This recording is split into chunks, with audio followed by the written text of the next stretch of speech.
Teacher's good word. My husband likes the fact that I teach this word because he's a musician. He used to be a music teacher. So are you ready? This is a bit longer. This is 6 letters. So you turn up that good feeling enough for 6 letters. Has everyone got it up, turned up that far? What's this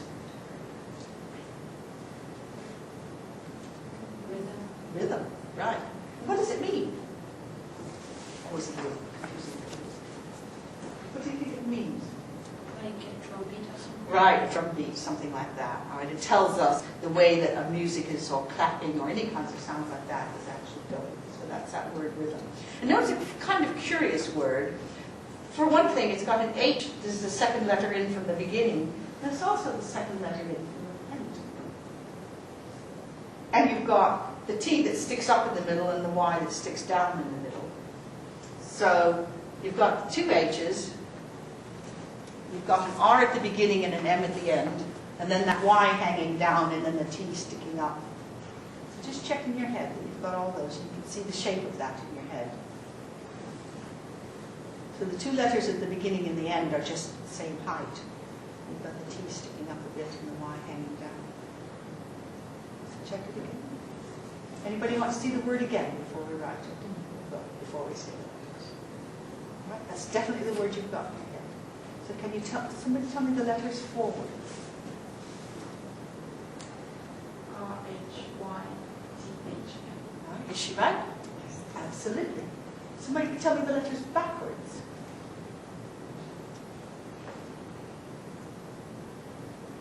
Now, then when you see people going, then you know that they're still sounding it.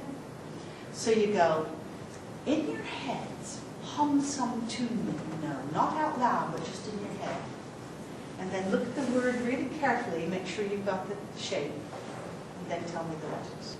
So you want to shut off that system they're using to go, because you want them to remember it as a picture. So the letters backwards.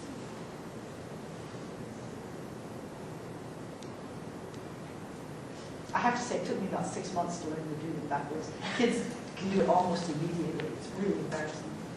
But I think as an adult, competent speller, they always go in that direction. It took me a long time. M-H-T-Y-H-R. Is she right? Just check it in your head. Say them again.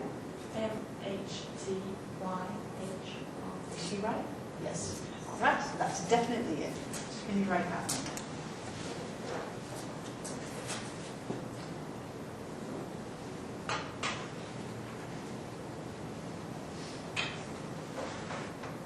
Has everyone written it down? And are you sure? Have you decided whether it's right or not? Anybody who's not quite sure? At this point you go, we need somebody to make a mistake so we know what to do next, and then the people who are cheating will get it next time. So there's that word. So first letter, second letter, third one, fourth one, fifth one, sixth one. For some reason I've given it a capital R. Right. So I don't That's know why. interesting. And that's one of the few things that I would really check is to make sure the kids are writing in lowercase. Because capital letters are all the same height, so they don't have a different shape if you write things in capital letters.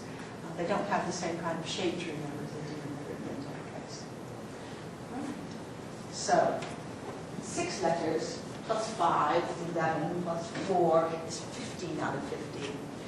One of the things that I have begun to notice, which concerns me, is that I had a child who he was writing N's for R's and R's for N's.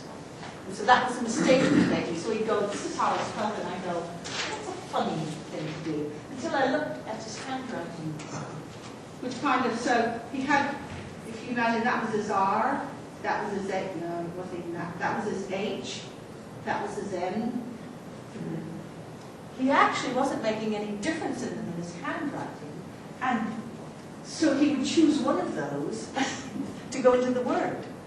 And I think maybe there's something, if I had that child in my class now, I would make him make the H's exaggerated, if you like, and make the R's, you know, really sticking up and the N's definitely coming down to the line. So in his head, he had a very clear difference between the letters.